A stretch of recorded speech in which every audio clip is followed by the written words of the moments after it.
Yesterday, 30th of October 1998, in Fazl Mosque, London.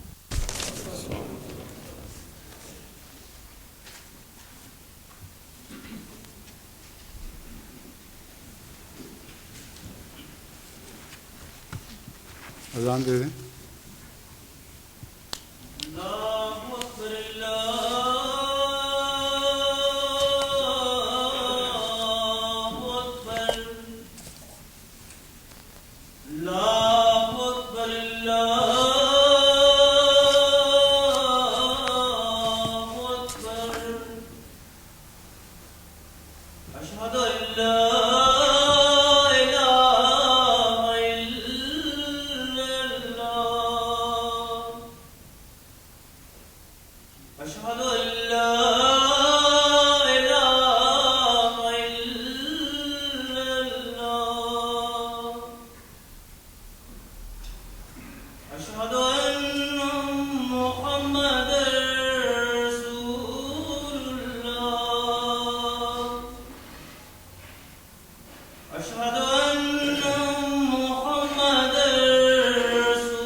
أشهد أن لا إله إلا الله وحده لا شريك له وأشهد أن محمدا عبده ورسوله أما بعد فأعوذ بالله من الشيطان الرجيم بسم الله الرحمن الرحيم الحمد لله رب العالمين الرحمن الرحيم مالك يوم الدين إياك نعبد وإياك نستعين اهدنا الصراط المستقيم صراط الذين أنعمت عليهم غير المغضوب عليهم ولا الضالين.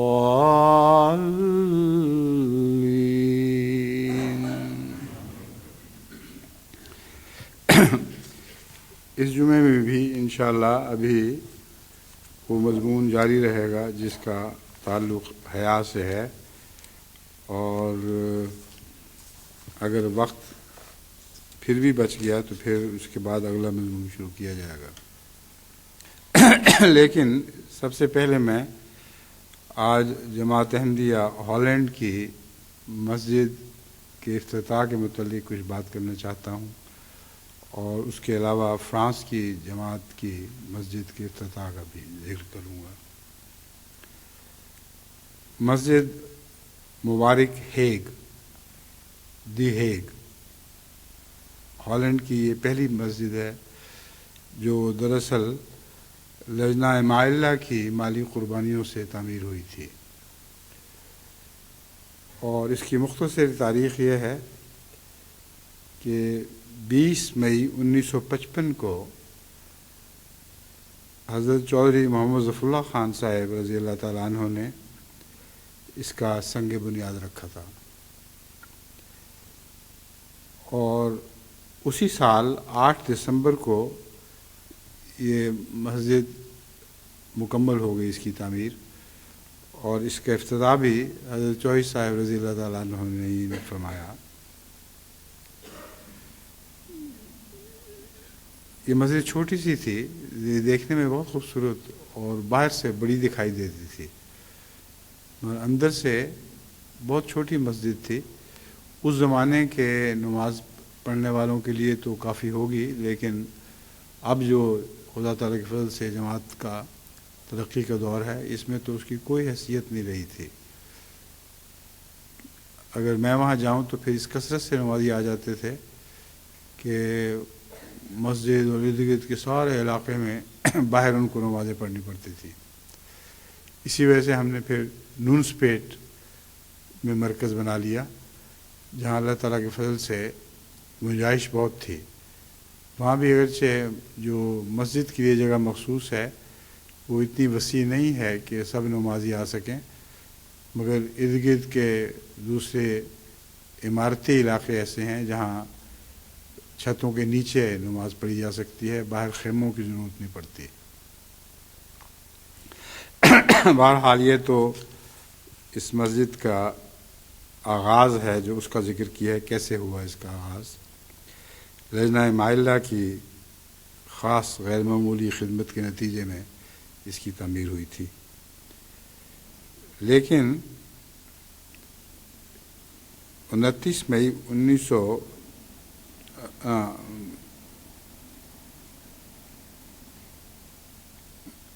اس مسجد کو آگ لگانے کا واقعہ میں بیان کرتا ہوں۔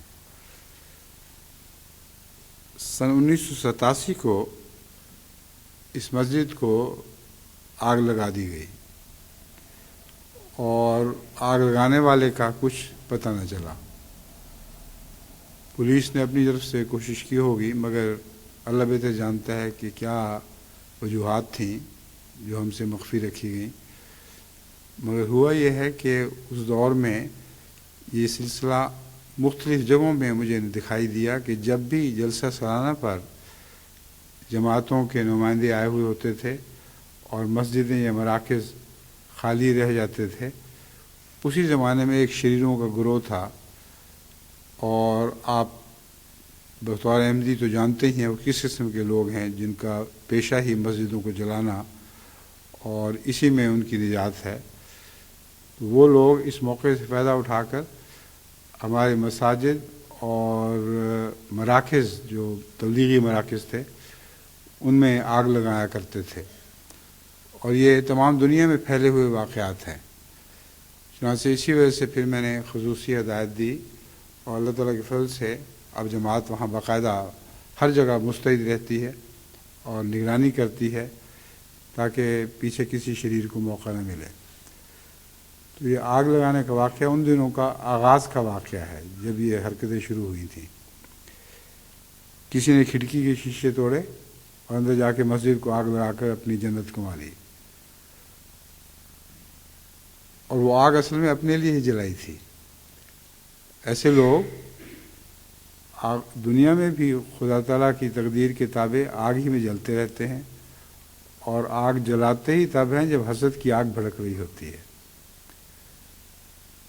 تو آگ سے حسد کا گہرا تعلق ہے، اور حسد کے نتیجے میں یہ سارے واقعات رونما ہوتے ہیں، اور آئندہ کے لیے بھی جو آگ بھڑکائی جائے گی وہ ان کی اپنی بھڑکائی ہوئی آگ ہے، مگر اللہ ان لوگوں کے لیے اس آگ کو جنت بنا دیتا ہے جن کے اوپر خدا کی رضا کی قبولیت کے نتیجے میں آگ بھڑکائی جاتی ہے، جیسے کہ حضرت ابراہیم علیہ السلام کی آگ کو جنت بنا دیا۔ تو اسی قسم کے واقعات ہم روزمرہ جماعت کی زندگی میں دیکھ رہے ہیں۔ چنانچہ جب یہ آگ لگائی گئی تو جیسا کہ میں نے عرض کیا ہے، صرف زیادہ سے زیادہ 50 نمازی اس مسجد میں نماز پڑھ سکتے تھے۔ تو بات کے خطبے میں نے جماعت ہالینڈ کو تسلی دی کہ ہم تو ہمیشہ سے خدا کا ایک خاص سلوک دیکھ رہے ہیں، آپ کو گھبرانے کی کیا ضرورت ہے؟ اللہ تعالیٰ آپ کو اس سے 10 گنا زیادہ مسجد بنانے کی توفیق بخشے گا، اور 50 نمازی کی بجائے 500 نمازی نماز پڑھ سکیں گے اس مسجد میں۔ اب یہ بات تو آئی گئی ہوگی، میں بھی بھول گیا، اور امیر صاحب اور جماعت کے کرندے اور وہ آرکیٹیکٹ صاحب عبدالرشید صاحب جنہوں نے اس مسجد میں بہت نمایاں کردار ادا کیا ہے، وہ بھی بات کو بھول چکے تھے، اور جس وقت وہ ڈیزائن کر رہے تھے مسجد کو اور ساری عمارت کو، اس وقت ان کے ذہن میں کہ کسی گوشے میں بھی نہیں تھا کہ 10 گنا مسجد کا اللہ تعالیٰ نے گویا عملاً وعدہ فرما لیا ہے۔ بعض دفعہ اس کے عاجز بندوں کے منہ کی نکلی ہوئی بات پوری فرما دیتا ہے تو ارادہ اللہ ہی کا ہوتا ہے، اسی لیے وہ بات منہ سے نکل جاتی ہے۔ چنانچہ ان کے کسی خواب و خیال میں بھی نہیں تھا کہ اس وجہ سے ڈیزائن کروں، کیونکہ کل رقبہ جو اس تعمیر کا تھا وہ 10 گنا نہیں بلکہ 2.5 گنا تھا۔ اس وجہ سے طبی طور پر ان کے وہم و گمان میں بھی نہیں تھا، لیکن جب اللہ تعالیٰ کے فضل سے بالآخر بہت لمبی محنت کے بعد یہ مسجد مکمل ہو گئی، تو آرکیٹیکٹ صاحب نے جا کے پیمائش شروع کی، تو حیران رہ کے دیکھ کے کہ اس بلڈنگ میں جو عمومی رقبے کے لحاظ سے 2.5 گنا ہے، مسجد کا حصہ 10 گنا ہے، اور بین ہی وہی بات پوری ہوئی ہے کہ 50 کی بجائے 500 نمازی وہاں نماز پڑھ سکتے ہیں۔ تو یہ اللہ کے کاروبار ہیں، یہ میں آپ کو محض اس لیے عرض کر رہا ہوں کہ خدا کا حمد اور شکر بجا لائیں، جس حد تک بھی ممکن ہو وہ جماعت سے بے انتہا احسان کا سلوک فرماتا ہے۔ اس مسجد کے افتتاح کے لیے اب مجھے بھی جانا تھا، اور خاص طور پر جب انہوں نے بتایا کہ یہ واقعہ اس طرح ہوا ہے تو میں بھی تبھی جوش رکھتا تھا کہ اس مسجد میں جاؤں، لیکن یہ بھی اللہ کے کاروبار ہیں کہ ہالینڈ کی جس مسجد کا آغاز بھی خلیفہ وقت نے نہیں کیا تھا، کسی اور نے کیا تھا، اس کی جب توسیع ہوئی ہے تو تب بھی خلیفہ وقت کو توفیق نہیں ملی، بلکہ اس کی نمائندگی میں کسی اور ہی کو موقع ملا ہے۔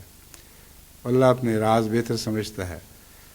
بہرحال ہم راضی برضا ہیں، اور جو التوا کی وجہ ہے وہاں جانے میں التوا ہوا ہے، وہ وجہ موسم کی ایسی اچانک خرابی ہے جس پر ہمارا کوئی بھی اختیار نہیں تھا۔ ہر طرح سے ہم نے کوشش کر دیکھی، وہ جہاز پکڑنے کی، جو ایک ہی جہاز چل رہا تھا، وہ پکڑنے کی کوشش بھی کی، اگرچہ موسم بہت خراب تھا، لیکن ہمیں جہاز والوں نے بتایا کہ اس جہاز پر اتنا دباؤ ہے اب ٹریفک کا، کیونکہ ایک ہی چل رہا ہے صرف، کہ ناممکن ہے آپ کو اس میں جگہ دینا۔ پھر ہم نے سوچا کہ ٹنل میں کیوں نہ سفر کریں، وہ گاڑی جس کا باہر کے طوفانوں سے کوئی بھی تعلق نہیں، تو اس وقت خیال نہیں آیا کہ سب کو یہی خیال آیا ہوگا، اور ان منتظمین نے ہمیں کہا کہ یہ وہم بھی دل سے نکال دو، اتنی بڑی ٹریفک ہے یہاں ہمارے پاس اس وقت کہ اسے سنبھالنا ناممکن ہو چکا ہے۔ اگر آپ ریزرو بھی کروا لیں، ریزرو کروانے کے باوجود ہو سکتا ہے 12 گھنٹے کیو میں کھڑا ہونا پڑے، تو جو صورت تھی ویسی تھی کہ ناممکن تھی۔ پھر بھی کیو میں کھڑے بھی رہتے 12 گھنٹے تو ہو سکتا ہے آگے کسی اور کی باری آتی اور ہم پیچھے سے انتظار ہی میں رہ جاتے۔ تو یہ مجبوریاں تھیں جن کی وجہ سے میں وہاں خود شامل نہیں ہو سکا، لیکن امیر صاحب سے میں نے درخواست کی تھی کہ وہ اس مسجد کا افتتاح کروائیں، اور امید ہے اس وقت وہاں افتتاح ہو رہا ہوگا یا ہو چکا ہوگا۔ اللہ تعالیٰ کا بڑا احسان ہے کہ اس مسجد کی تعمیر میں وقار عمل کے ذریعے اور چودھری عبدالرشید صاحب آرکیٹیکٹ کے عمدہ نقشہ بنانے کے نتیجے میں اور پھر سارے کام کی نگرانی کے نتیجے میں اس مسجد پر جتنا تعمیر نو پر جو خرچ آنا تھا اس سے بہت کم خرچ اٹھایا۔ اب دعا کی خاطر جو کارندے ہیں جنہوں نے کام کیا ہے ان کا ذکر کرتا ہوں۔ سب سے پہلے تو امیر صاحب ہالینڈ خود ہیں، اور ان کے ساتھ حمید صاحب نے بھی جس حد تک ان کے وقت نے اجازت دی انہوں نے اس مسجد کے معاملات میں گہری دلچسپی لی۔ اور امیر صاحب ہالینڈ تو بہرحال چندہ اکٹھا کرنے، محنت کروانے، وقار عمل کے انتظام کروانے، ان میں مسلسل بہترین کارکردگی دکھاتے رہے۔ اللہ تعالیٰ ان کو جزائے خیر عطا فرمائے۔ چودھری عبدالرشید صاحب آرکیٹیکٹ بھی خاص طور پر دعا کے مستحق ہیں۔ ان کا سب سے پہلے تو جو نقشے بنانے اور ان کی کونسل سے منظوریاں لینے، اس میں بہت وقت صرف ہوا ہے ہمارا۔ بہت پہلے یہ مسجد بن سکتی تھی، مگر کونسل سے نئے نقشے بنا کر اس کی منظوریاں لینا یہ دو مسائل پیش کر رہا تھا۔ ایک تو یہ کہ وہاں کے آرکیٹیکٹ سے اگر ہم یہ کرواتے تو اس آرکیٹیکٹ کی فیس ہی بہت زیادہ تھی، اور پھر اس کے ذریعے جن کمپنیوں کو ٹھیکہ دیتے ان کے اخراجات بے انتہا تھے۔ اس لیے چودھری عبدالرشید صاحب سے میں نے ان کو مشورہ دیا کہ آپ بطور آرکیٹیکٹ وہاں درج ہو جائیں، اور جو نئے قوانین بنے ہیں یورپ کے اکٹھے ہونے کے نتیجے میں ان میں ان کو موقع مل گیا۔ چنانچہ بحیثیت آرکیٹیکٹ ان کا وہاں درج ہونا کونسل میں، وہ بہت سا وقت تو اس پہ لگ گیا۔ پھر جو نقشے انہوں نے پیش کیے ان کو بار بار کونسل کبھی ایک عذر رکھ کر کبھی دوسرا عذر رکھ کر رد کرتی رہی، ترمیموں کے مطالبے کرتی رہی۔ تو یہ عرصہ ہے جو 87 سے لے کر اب تک جو تاخیر ہوئی ہے، اس تاخیر کے ذمہ دار عرصے میں یہ عوامل ہیں۔ لیکن جب کام شروع ہوا ہے تو اس کام شروع ہونے کے بعد بھی اس کو 2 سال 5 مہینے لگے ہیں مکمل ہونے پر، کیونکہ کئی دفعہ پیسے کی کمی کی وجہ سے رک جاتے تھے وہ، اور اس خیال سے کہ بار بار مسجد مرکز پہ بوجھ نہ ڈالا جائے خاموشی بھی اختیار کر جاتے تھے۔ بعض دفعہ مہینوں کے بعد مجھے پتہ چلا کہ کام رکا ہوا ہے کیونکہ پیسے ختم ہیں، حالانکہ مسجد کے کام کے لیے اللہ تعالیٰ نے بے حد پیسے دے رکھے ہیں، کوئی ضرورت نہیں تھی کہ کام کو ختم کیا جاتا، مگر جو بھی ہوا ہوتا رہا، رک رک کر چلتا رہا، مگر چلتا رہا۔ اور اس عرصے میں چودھری عبدالرشید صاحب آرکیٹیکٹ نے وہاں قریباً 16-17 دفعہ موقع پر جا کر کام کی نگرانی کی ہے، اور جو مختلف لوگوں نے اس میں خاص طور پر حصہ لیا ہے ان کا میں ذکر خیر کرنا چاہتا ہوں تاکہ آپ کو ان سب کے لیے دعا کی تحریک ہو۔ امیر صاحب اور عبدالحمید صاحب کا تو عمومی ذکر کر چکا ہوں، اب میں وقار عمل کرنے والوں کا ذکر کرتا ہوں جنہوں نے اس سارے عرصے میں مسلسل وقار عمل کیا ہے، یا اس کے مختلف حصوں میں 6 مہینے کے لیے، 2 3 مہینے کے لیے وہ وقار عمل کے لیے آتے رہے۔ تو جو خاص طور پر نام میں نے چنے ہیں دعائیہ تحریک کے لیے وہ یہ حسب ذیل ہیں۔ حنیف ہینڈرک صاحب یہ ڈچ احمدی ہیں، اور مسلسل اس سارے عرصے میں یہ وہاں رہے اور بڑی محنت سے کام کیا۔ ان کی اہلیہ نے بھی 6 ماہ تک ہیگ میں رہ کر وقار عمل میں حصہ لیا، یعنی اس طرح کے وقار عمل میں آنے والوں کے لیے جو کھانا پکانا ہوتا تھا وہ احمدی خواتین تیار کرتی تھیں۔ تو ہینڈرک صاحب کی بیگم صاحبہ اس غرض سے وہاں پہنچی رہیں، ان کے علاوہ بھی اور خواتین نے اس میں حصہ لیا۔ محمد یامین صاحب شروع سے آخر تک یہ ہمارے معمار بھی ہیں، بڑھئی بھی ہیں، سب بہت سے کام جانتے ہیں۔ انہوں نے مسلسل وقار عمل کر کے اس مسجد کی تعمیر میں شروع سے آخر تک ثواب کمایا۔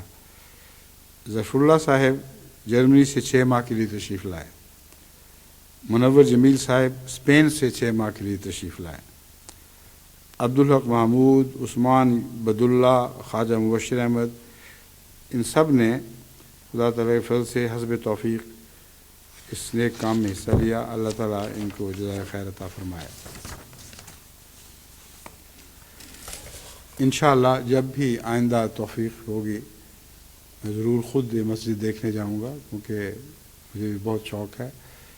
اس درمیانی عرصے میں جا کر دیکھتا رہا ہوں اور موقع پر ہدایات بھی دیتا رہا ہوں کہ کس چیز کو کس طرح کیا جائے۔ کلہم جو بھی خرچ اٹھنا تھا اس کا اندازہ تھا 20 لاکھ گلڈرز، اور عملاً جو کام ہوا ہے یہ 7 لاکھ گلڈر میں ہوا ہے۔ تو 60% جو بچت ہے یہ بچت حسب سابق جماعت نے خدمت خالق اور وقار عمل کے ذریعے کی ہے۔ یہ وہ حساب کے کھاتے ہیں جو خدا کے حضور تو ہمیشہ محفوظ رہیں گے، لیکن دنیا کے حساب میں یہ لکھے نہیں جاتے۔ تو عملاً یہ 20 لاکھ گلڈر کی تعمیر ہے جس کو خدا تعالیٰ نے توفیق عطا فرمائی کہ ہم نے 7 لاکھ میں تک مکمل کر لیا۔ اب جماعت احمدیہ فرانس۔ جماعت احمدیہ فرانس کا یہ تبلیغی مرکز، وہ عمارت جو خریدی گئی ہے، یہ پہلے ایک کارخانہ ہوا کرتا تھا۔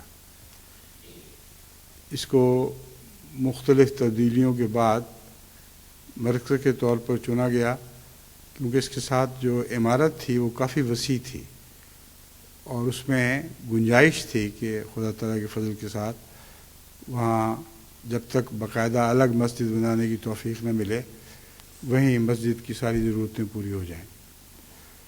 چنانچہ اس کے ہال کے اندر قبلہ رخ مسجد کا انتظام کیا گیا، نیچے خواتین کے لیے بھی مسجد کا انتظام کیا گیا۔ 7 ملکہ عمارتوں میں نمائش وغیرہ بہت سی چیزیں ایسی تھیں، اسٹوڈیو بننا تھا، لائبریری تھی، وہ وقتی ضرورتیں پوری کی جاتی رہیں۔ لیکن مشکل یہ تھی کہ کونسل کے ہاں بطور مسجد اس کا اندراج نہیں تھا، اور چونکہ نمازی عام دنوں میں بھی اور خصوصاً جمعے پہ بکثرت آتے تھے، اس لیے یہ تلوار سر پہ لٹکی رہتی تھی کہ اگر کونسل چاہتی تو اعتراض کرتی کہ جگہ کسی اور مقصد کے لیے تھی، لی آپ نے کسی اور مقصد کی خاطر تھی، یعنی تھی بھی اور مقصد کی جگہ، لی بھی آپ نے اور مقصد کے لیے تھی، اس میں آپ نے مستقل نمازوں کا مرکز بنا لیا ہے۔ چونکہ فرانس میں بہت سی ایسی کاروائیاں ہوتی رہی ہیں جو بنیاد پرست مسلمانوں کی طرف سے آگ لگانے کے، دہشت گردی کے واقعات، اس لیے اس طرف بھی نظر رہی ہے ان اداروں کی کہ کہیں یہ بھی اسی قسم کے لوگ تو نہیں۔ پھر ہمیں یہ بھی مشکل پیش آتی رہی کہ بعض دفعہ تبلیغ کی خاطر مختلف لوگوں کو دعوتیں دی جاتی، کوئی الجیریا کا، کوئی موراکو کا، قرضی کے مختلف وہ باشندے جن کا زیادہ تر فرانس سے تعلق ہے اور وہ فرانس میں زیادہ تر رہائش پذیر ہیں۔ ہمیں تو اس سے غرض نہیں تھی کہ ان کا پس منظر کیا ہے، وہ دہشت گرد تھے یا ہیں، ہم تو ان کو تبلیغ کی دعوت دیا کرتے تھے، اور ان کے آنے جانے سے بھی شبہات پیدا ہوتے رہے، اور معلوم ہوتا ہے کہ مسلسل ان کی انٹیلیجنس نے ہماری نگرانی کی ہے۔ 8-10 سال تک مسلسل نگرانی کرتے رہے ہیں، یہاں تک کہ بالآخر پوری طرح مطمئن ہو گئے کہ جماعت احمدیہ کا دہشت گردی سے کوئی دور کا بھی تعلق نہیں۔ چونکہ نگرانی کے دوران کوئی بھی واقعہ ایسا ان کو دکھائی نہیں دیا کہ جس سے ہماری دلچسپیوں کو روک سکتے، اس لیے روکا تو نہیں مگر منظوری بھی نہ دی۔ چنانچہ اللہ تعالیٰ کے فضل سے جو نئی انتظامیہ ہے اس میں ملک اشفاق ربانی صاحب نئے امیر مقرر ہوئے ہیں۔ وہ معاملہ جو دیر سے لٹکا ہوا تھا اس پر انہوں نے فوری توجہ دی اور کونسل سے ملا کر ان کو بتایا کہ دیکھو تم جانتے ہو کہ ہم صاف ستھرے لوگ ہیں اور یہ بھی جانتے ہو کہ یہ جگہ مسجد کے طور پر استعمال ہو رہی ہے، تو ہمارا حق کیوں نہیں تسلیم کرتے کہ جو مسجد کے لیے استعمال ہو جگہ استعمال ہوئی اس کو مسجد بھی کہیں۔ چنانچہ الحمدللہ کہ اشفاق ربانی صاحب نے کچھ دن پہلے مجھے یہ اطلاع دی کہ کونسل نے باقاعدہ اسے مسجد کے طور پر منظور اور درج کر لیا ہے۔ منظوری تو وہ نہیں دے سکتے، وہ تو اللہ ہی دیتا ہے، مگر درج کر سکتے ہیں۔ چنانچہ اب یہ بطور مسجد کے درج ہو چکی ہے۔ یہ وجہ تھی کہ ان کی خواہش تھی کہ اس موقع پر میں جا کر اس نئی صورتحال میں از سے نو افتتاح کرتا۔ پہلے جو افتتاح تھا وہ ایک مسجد کی عارضی جگہ کا ہوا تھا، اب بحیثیت مسجد اس کا افتتاح ہونا تھا۔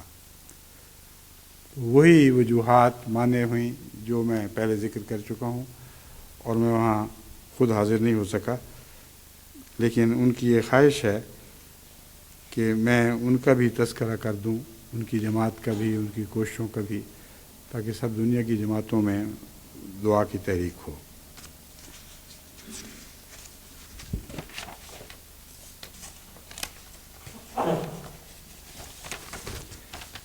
جو جماعت کی نئی انتظامیہ ہے انہوں نے جو غیر معمولی کوشش شروع کی ہے اس کے نتیجے میں بہت سے مستقل مفید کاموں کا اجرا ہو چکا ہے، اور میں مثال کے طور پر آپ کے سامنے ذکر کر رہا ہوں کہ فرانس MTA کے اسٹوڈیو کا بھی آج ہی افتتاح ہو رہا ہے۔ جماعت فرانس میں ایک بیداری کی جو لہر ہے اسے تبلیغ اور مالی قربانی کے میدان میں بہت آگے بڑھے ہیں۔ بچوں کی تعلیمی تربیتی اور قرآن کلاسز کے علاوہ نومبائین کی کلاس اور داعیان اللہ کے اجلاسات کا سلسلہ بھی جاری ہو چکا ہے۔ نیز لائبریریوں میں جماعتی کتب اور قرآن کریم کے نسخے رکھوانے کی کارروائی بھی ہو رہی ہے۔ اس جلسے میں جو فرانس کے باشندے ہیں ان میں سے وہ لوگ جن کی مختلف قومیتیں ہیں، اور مجھے تعجب ہوا یہ معلوم کر کے کہ فرانس میں مختلف قومیتوں کے لوگ جو آباد ہو چکے ہیں ان کی تعداد 50 سے زائد ہے۔ بہت سے پرانی فرانسیسی نوآبادیات سے تعلق رکھنے والے لوگ ہیں اور بہت سے دوسری وجوہات سے یہاں آ کر بس جانے والے ہیں۔ البینیا وغیرہ کے لوگ بھی ہیں، بوسنیا کے بھی ہیں، غزی کے، مختلف یورپ کے اور افریقہ کی نمائندہ قومیں یہاں آباد ہیں۔ چنانچہ اس موقع پر چونکہ میری شمولیت کی توقع تھی، انہوں نے 50 سے زائد قوموں سے تعلق رکھنے والے غیر جماعت مہمانوں کو شرکت کی دعوت دی تھی، اور ان کی توقع ہے کہ وہ سارے شامل ہو گئے ہوں گے۔ تو جتنے بھی شامل ہو سکے ہیں یہ ان کا نصیب۔ بہرحال ان سب کے لیے ہم دعا کرتے ہیں کہ اللہ تعالیٰ ان کی ہدایت کے سامان فرمائے، اور آج جو مہمان کے طور پر شامل ہو رہے ہیں کل وہ میزبان کے طور پر بھی شامل ہوں۔ اب میں اسی خطبے کا آغاز کرتا ہوں جسے نامکمل چھوڑ دیا گیا تھا۔ حیا کا مضمون چل رہا ہے۔ سب سے پہلی حدیث جو اس ضمن میں نے اختیار کی ہے وہ موطا امام مالک کتاب الجامع سے لی گئی ہے۔ اس میں حضرت زید بن طلحہ رضی اللہ تعالی عنہ حضرت صلی اللہ علیہ وآلہ وسلم کی طرف منسوب کرتے ہوئے فرماتے ہیں، ہر دین کا ایک خاص خلق ہوتا ہے اور اسلام کا خلق حیا ہے۔ اب یہ بات بھی یاد رکھنے کے لائق ہے کہ جب کہا جائے ہر دین کا ایک خاص خلق ہوتا ہے اور اسلام کا خلق حیا ہے، تو ثابت ہو رہا ہے کہ اور کسی دین میں حیا کو بطور خلق کے استعمال نہیں کیا گیا۔ یہ بہت ہی اہم نقطہ ہے جو سمجھنے کے لائق ہے، اور غیر دینوں سے تبادلہ خیالات کے وقت تبلیغ کرنے والوں کو یاد رکھنا چاہیے۔ یہ نقطہ ان کے بہت کام کا نقطہ ہے، کیونکہ حیا تمام نیکیوں کی جان ہے اور تمام بد اخلاقیوں کی دشمن ہے۔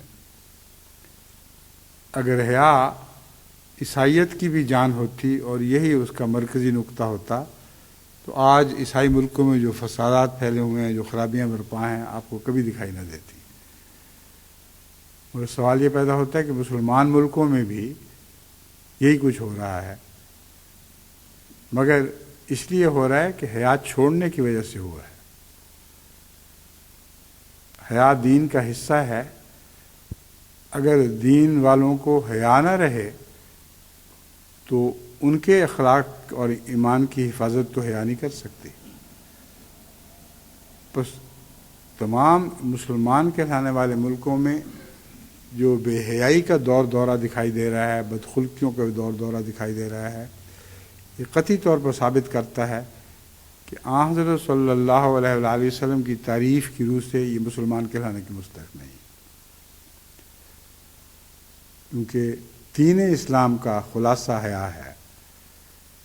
جہاں حیا اٹھ جائے اور بے حیائی کا عام دور دورہ ہو، اس ملک کے بسنے والے اسلام کی طرف لاکھ منسوب ہوں، حضرت اقدس محمد رسول اللہ صلی اللہ علیہ وآلہ وسلم کی تعریف کی روح سے وہ مسلمان نہیں کہلا سکتے۔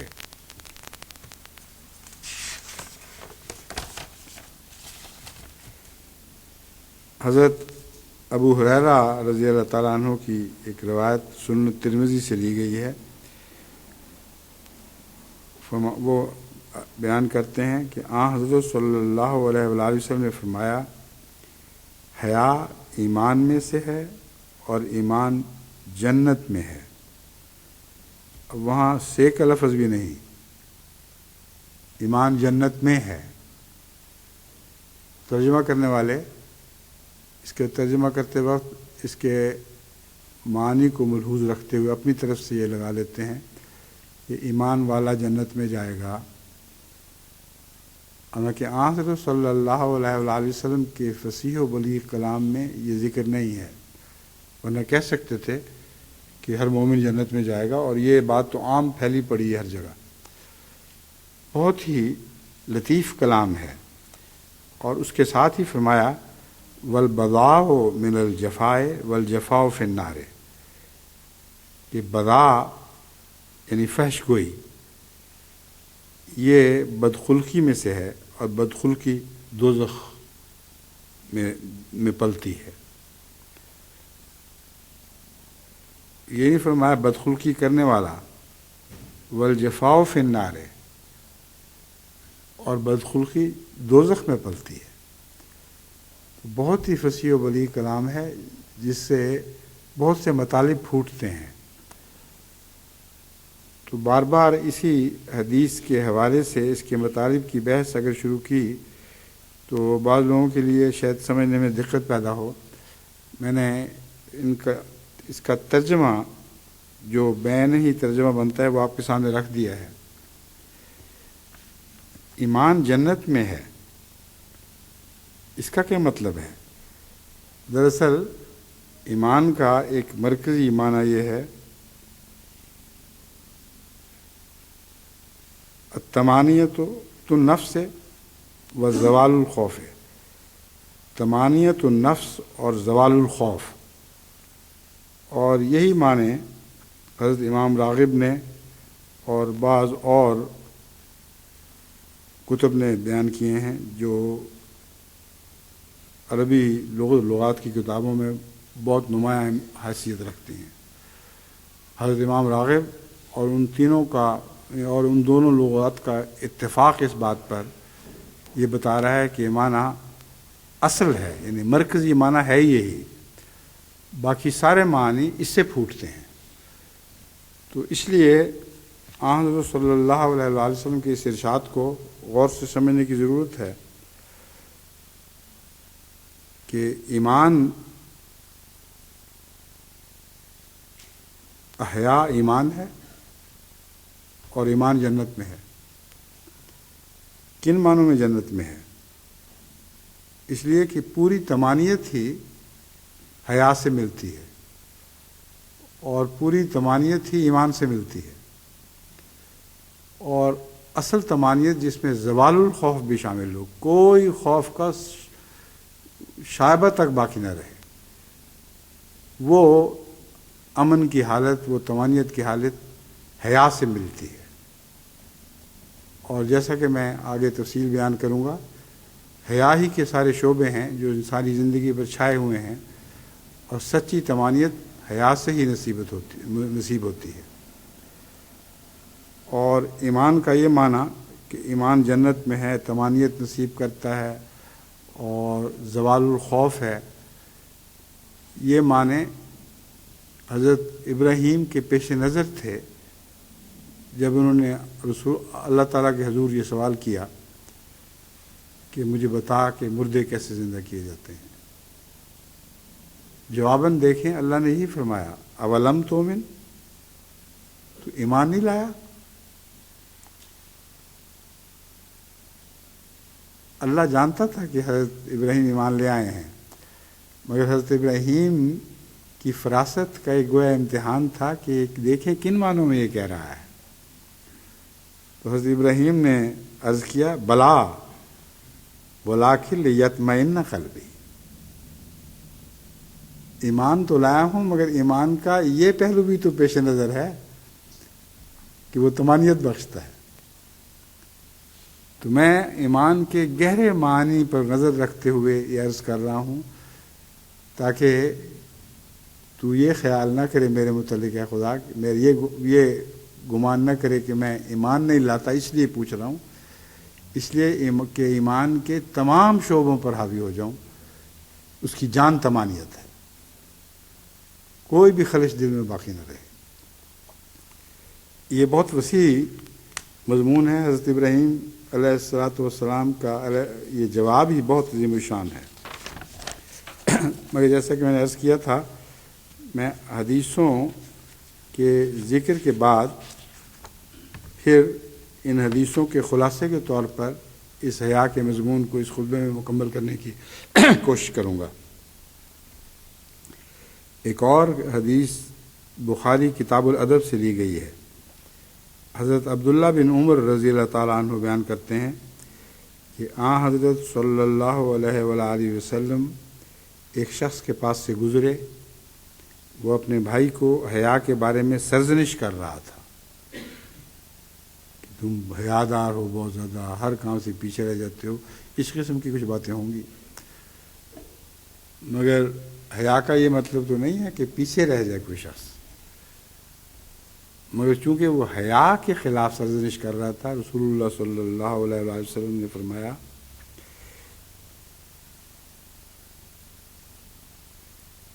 اسے چھوڑ دو کیونکہ حیا ایمان میں سے ہے۔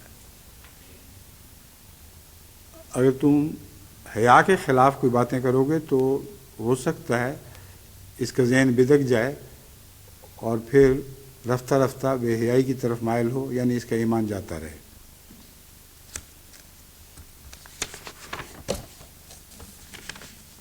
پھر ایک روایت ہے اور اسی روایت کے مختلف پہلوؤں کو میں باقی خطبے میں کھول کر بیان کروں گا۔ حضرت انس رضی اللہ تعالیٰ عنہ بیان کرتے ہیں کہ حضور صلی اللہ علیہ وآلہ وسلم نے فرمایا، فحش جس چیز میں بھی ہو اس کو بدصورت کر دیتا ہے۔ اب فحش کے متعلق پہلے میں بیان کر چکا ہوں کہ بے حیائی کی تعریف رسول اللہ صلی اللہ علیہ وسلم نے فحش فرمائی ہے۔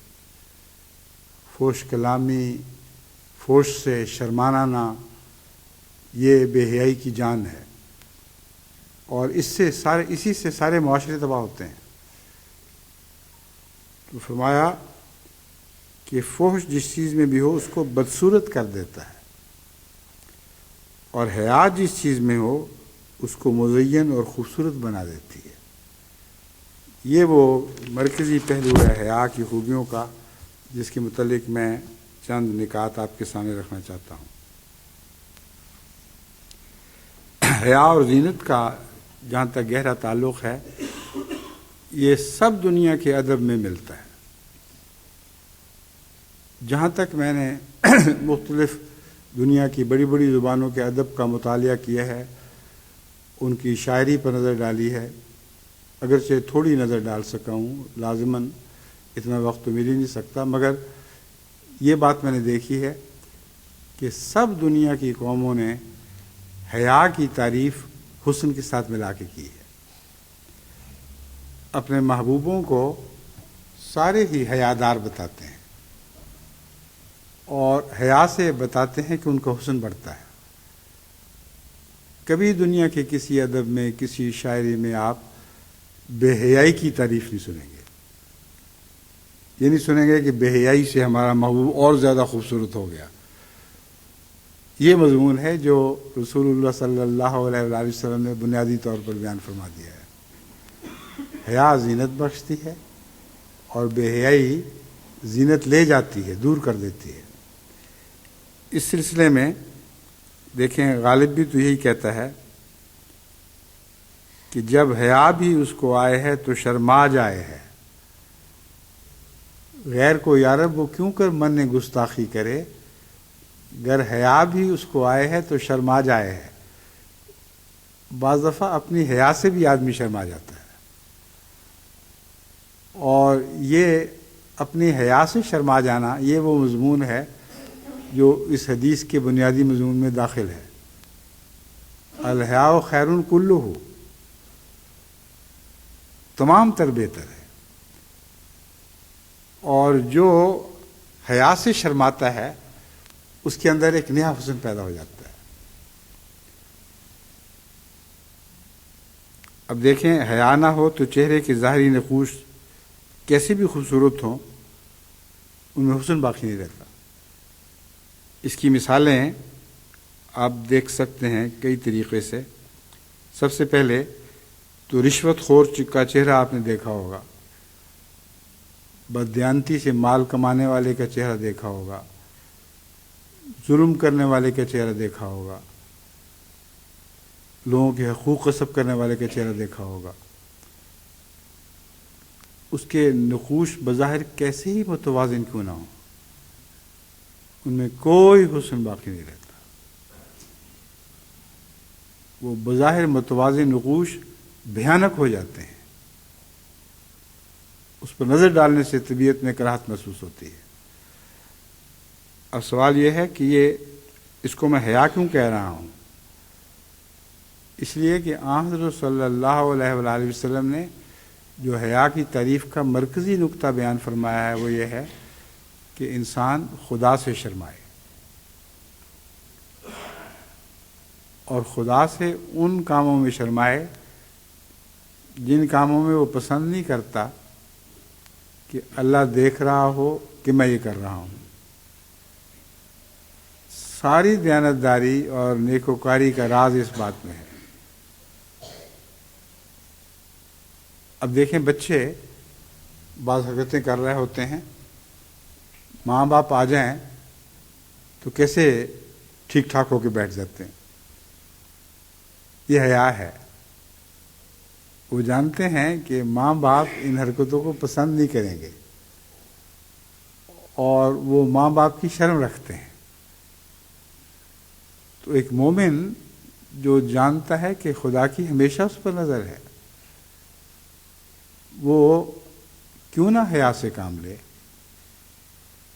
اور جب وہ حیا سے، یعنی اللہ کی حیا نہیں رکھتا، تو پھر دنیا کی بھی حیا اٹھ جاتی ہے، کسی چیز کی حیا باقی نہیں رہتی۔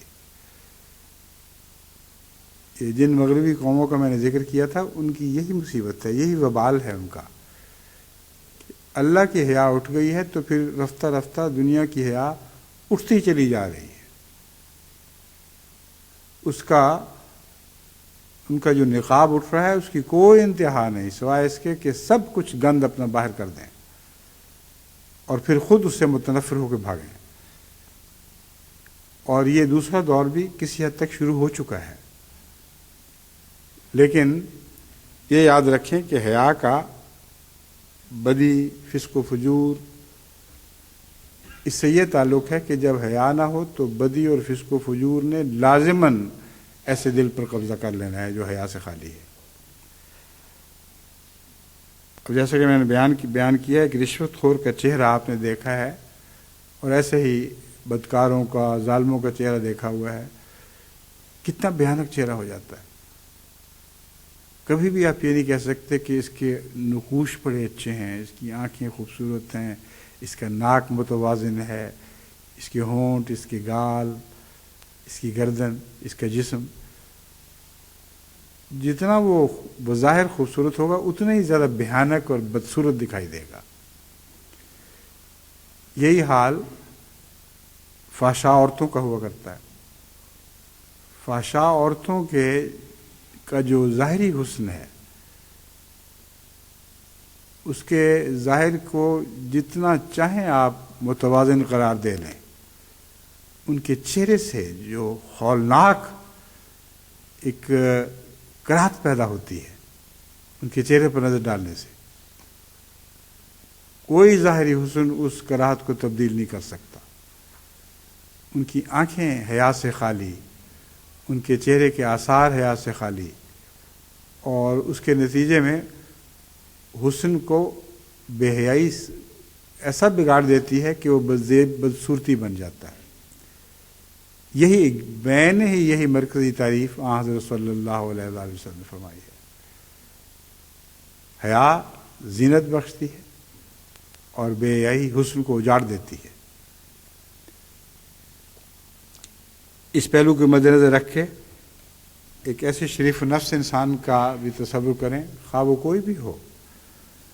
اگر وہ نیکوکار ہے اور ان معاملات میں جس میں اس پر اعتماد کیا گیا ہے دیانتداری سے کام لیتا ہے، تو ضروری نہیں کہ وہ مومن ہی ہو.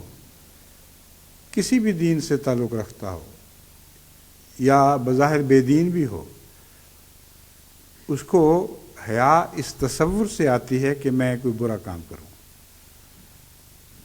اس کے اندر سے ایک دیکھنے والا پیدا ہو جاتا ہے، اور جس طرح مومن کو خدا دیکھ رہا ہوتا ہے وہ اس سے حیا کرتا ہے، ایسا شخص خود اپنے ضمیر سے حیا کرتا ہے. وہ حیا ضرور کرتا ہے، اور دیکھیں اس کا چہرہ کیسا صاف ستھرا دکھائی دیتا ہے. ایسے افسروں سے آپ کو کئی دفعہ ملنے کا اتفاق ہوتا ہوگا. ان کے چہرے پر شرافت دکھی جاتی ہے، ان کے چہرے میں ایک حسن دکھائی دیتا ہے جس کو آپ بیان نہ بھی کر سکیں. بظاہر بدصورت بھی ہوں تو وہ کشش والے چہرے ہیں جو آپ کو اپنی طرف کھینچتے ہیں. تو حیا بدزیبی، بدصورتی کو بھی خوبصورت بنا دیتی ہے، اور بے حیائی خوبصورتی کو بھی بدزیب بنا دیتی ہے، مکروہ بنا دیتی ہے. یہ ہیں حضور صلی اللہ علیہ وآلہ وسلم کے پرمعارف کلمات. ایک چھوٹے سے کلمے میں دیکھیں کتنے مضامین کو اکٹھا ایک مالا کی طرح پرو دیا ہے.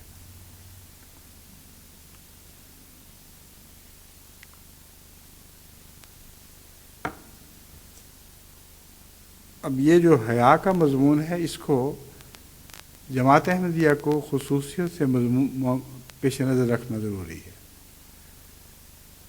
ہمارے ہاں جس ماحول میں بچیاں پل رہی ہیں، ان کو اگر صرف حیا پر قائم کر دیں ماں باپ تو سب کچھ کما لیا، کامیاب ہو گئے وہ. کیونکہ جہاں بھی مجھے شکایت ملتی ہے دینی اصولوں کو نظر انداز کر کے بعض جرائم کا ارتکاب کرنے والی بچیاں، وہ ساری وہ ہیں جن کی آنکھیں حیا سے خالی ہوتی ہیں، جن کے دلوں میں حیا نے جھانکا نہیں ہوتا. حیا کرتی ہیں ماں باپ کی آنکھ سے کچھ عرصہ تک، اور جب سوسائٹی میں باہر جاتی ہیں تو پھر کوئی آنکھ ان کو نہیں دیکھ رہی، ان کے نزدیک خدا ہے ہی نہیں۔ لیکن ماں باپ نے اگر بچپن ہی سے سچی حیا ان کے دل میں پیدا کی ہوتی اور اللہ کے حوالے سے حیا پیدا کی ہوتی تو ایسی بچیاں کبھی ضائع نہیں ہو سکتی، ناممکن ہے۔ جہاں بھی جاتی ہیں اللہ ان کے ساتھ ساتھ جاتا ہے، اور خدا کے حاضر اور غائب ہونے کا ایک یہ بھی مضمون ہے جسے آپ کو ہمیشہ پیش نظر رکھنا چاہیے۔ حضرت صلی اللہ علیہ وآلہ وسلم نے فرمایا، ایک مومن بعض دفعہ ایک بدی کا ارتکاب کر رہا ہوتا ہے اور بڑی سخت بدی ہوتی ہے، اس وقت وہ مومن نہیں رہتا۔ یہ کیا مطلب ہے کہ اس وقت نہیں رہا پھر ہو گیا؟ اصل میں مومن کی جو تعریف قرآن کریم نے فرمائی ہے وہ یہ ہے، وہ غیب پر ایمان لاتے ہیں، یؤمنون بالغیب۔ تو اس لیے مومن نہیں رہتے کہ غیب یعنی اللہ کی ذات جو دکھائی نہیں دے رہی اس پر ایمان نہیں لاتے پورا۔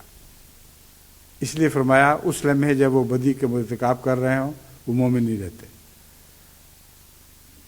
اللہ تعالیٰ غیب تو ہے، لیکن ایک ایسا غیب ہے جو دکھائی نہ دینے کے باوجود ساتھ ساتھ رہتا ہے۔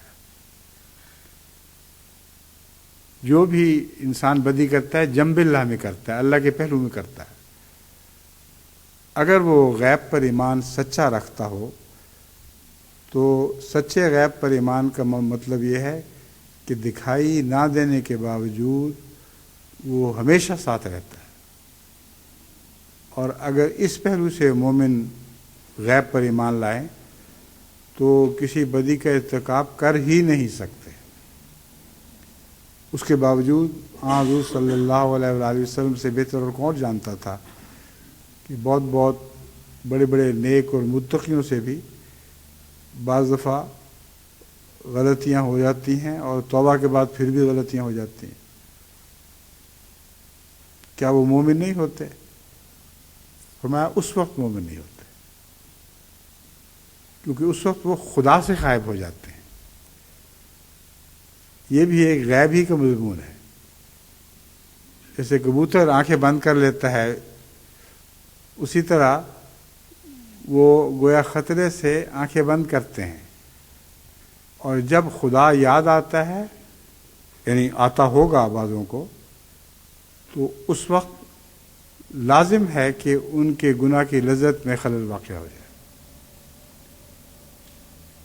ان کے گناہ کی لذت ہی خدا کو اپنے سے دور رکھنے سے پیدا ہوتی ہے، اور جب خدا قریب آ جائے اور وہ لذت جاتی رہے تو صاف ظاہر ہوا کہ یہ لذت ایک شیطانی فعل تھا، اس کا اللہ سے کوئی تعلق نہیں تھا۔ ورنہ اللہ قریب آتا، وہ دکھائی دے رہا ہوتا، محسوس ہوتا کہ خدا ہمارے قریب آ گیا ہے، تو اس لذت میں اضافہ ہونا چاہیے تھا۔ اب وہ لوگ جو نیک کام کرتے ہیں، اگر ان کا دماغ اس طرف چلا جائے کہ اللہ دیکھ رہا ہے، دیکھو کتنا مزہ اڑاتے ہیں۔ ان کو اس سے تو کوئی غرض نہیں کہ دنیا دیکھ رہی ہے، مگر جب یہ احساس پیدا ہوتا ہے کہ اللہ دیکھ رہا ہے تو موجیں لینے لگتے ہیں کہ ہمارا دیکھنے والا موجود ہے۔ تو اللہ قریب آئے تو لطف دور نہیں جانا چاہیے۔ اللہ قریب آئے تو جو مزہ خدا کا پیارا مزہ ہے اس میں بہت زیادہ اضافہ ہو جاتا ہے۔ اس مضمون کو حضرت مسیح موعود علیہ الصلوۃ والسلام نے بارہا کھولا ہے۔ یہ احساس کہ اللہ مجھے اس وقت دیکھ رہا ہے جب میں نیکی کر رہا ہوں اور دنیا سے چھپ کے کر رہا ہوں، اس احساس سے حضرت مسیح موعود علیہ الصلوۃ والسلام کے بیان کے مطابق اتنی لذت پیدا ہو جاتی ہے کہ اس کو سنبھالا نہیں جا سکتا۔ یہی لذت ہے جو مزید عشق دل میں پیدا کرتی ہے۔ تو حضرت صلی اللہ علیہ وآلہ وسلم کی تعریفوں، جو چھوٹی چھوٹی تعریفیں آپ نے فرمائی ہوئی ہیں، ان کو بنظر غائر دیکھیں، غور سے ڈوب کر ان کو دیکھیں تو آپ حیران ہو جائیں گے کہ ایک ایک جملے میں ایک معنی کا سمندر اکٹھا کیا گیا ہے۔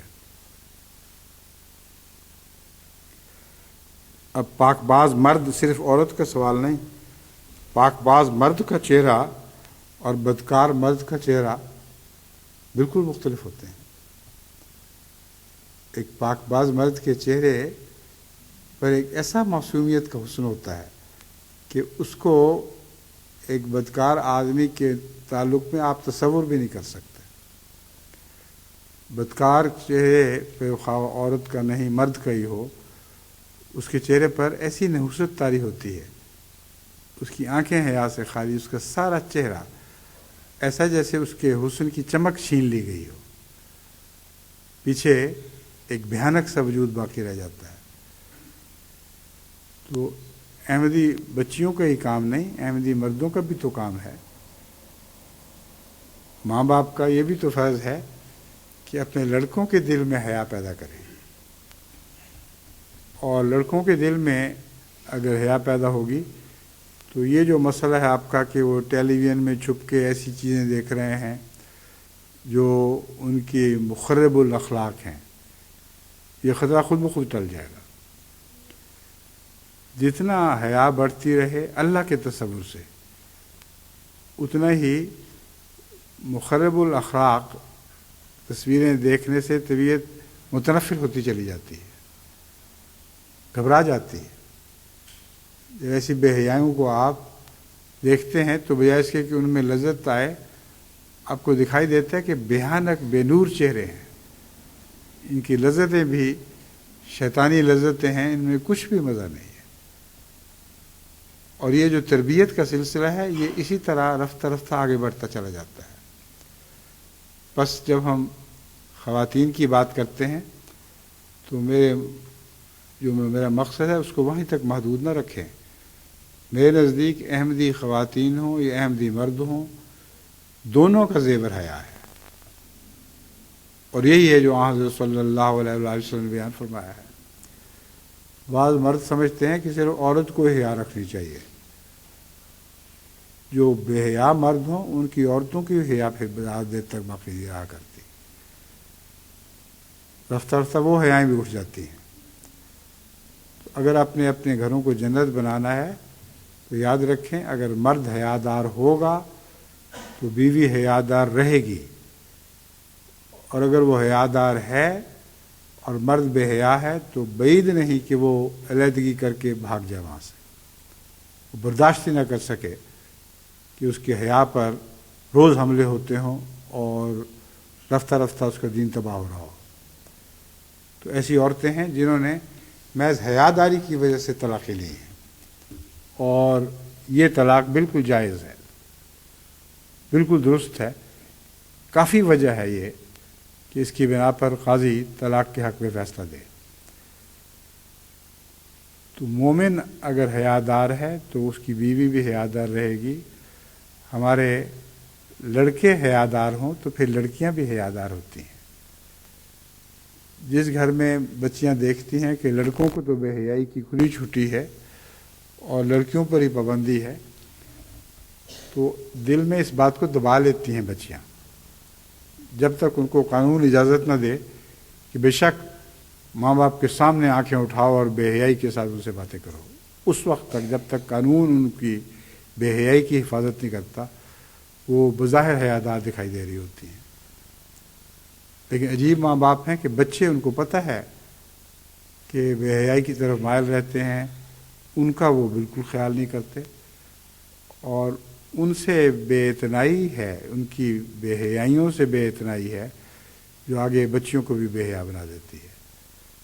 بس ہر احمدی گھر سے اس مضمون کے آخر پر میں یہ اس توقع کا ذکر کرتا ہوں کہ اگر آپ غیب میں اللہ کی حیا رکھ لیں اور اس کے غیب ہوتے ہوئے بھی اس طرح نظر ڈالیں جیسے وہ ہمیشہ آپ کو دیکھ رہا ہے، تو یہ ایک رستہ ہے خدا سے حیا کا جو آپ کو لازماً اس جنت میں داخل کر دے گا جس کے متعلق رسول اللہ صلی اللہ علیہ وسلم نے فرمایا کہ ایمان جنت ہے، ایمان جنت میں بستا ہے۔ تمام تمانیت اسی سے ہے، ہر دکھ کا ازالہ اس بات پہ ہے تمام خطرات سے آپ کو یہ چیز بچائے گی. آپ کا گھر وہ جنت بن جائے گا جس کے متعلق وعدہ کیا گیا ہے کہ ایمان جنت میں ہے. اس گھر میں جن کو وہ جنت دکھائی دے گی جس کا رسول اللہ صلی اللہ علیہ وسلم نے وعدہ فرمایا ہے، یہ کیسے ہو سکتا ہے کہ دنیا میں تو وعدہ پورا ہو جائے اور آخرت میں پورا نہ ہو؟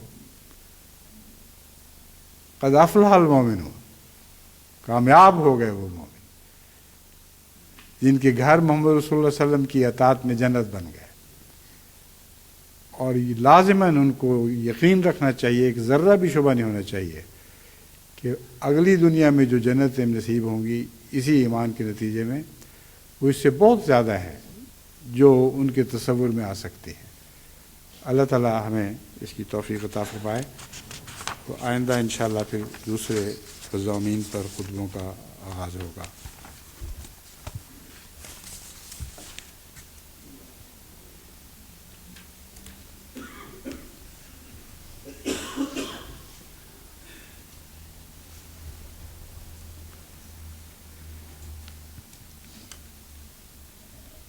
الحمد لله نحمده ونستعينه ونستغفره ونؤمن به ونتوكل عليه ونعوذ بالله من شرور أنفسنا ومن سيئات أعمالنا.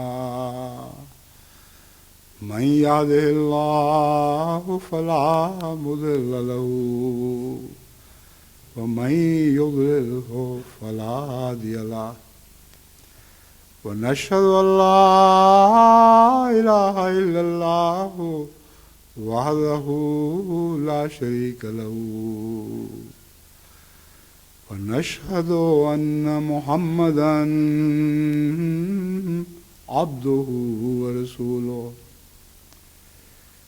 عباد الله رحمكم الله، إن الله يأمر بالعدل والإحسان وإيتاء ذي القربى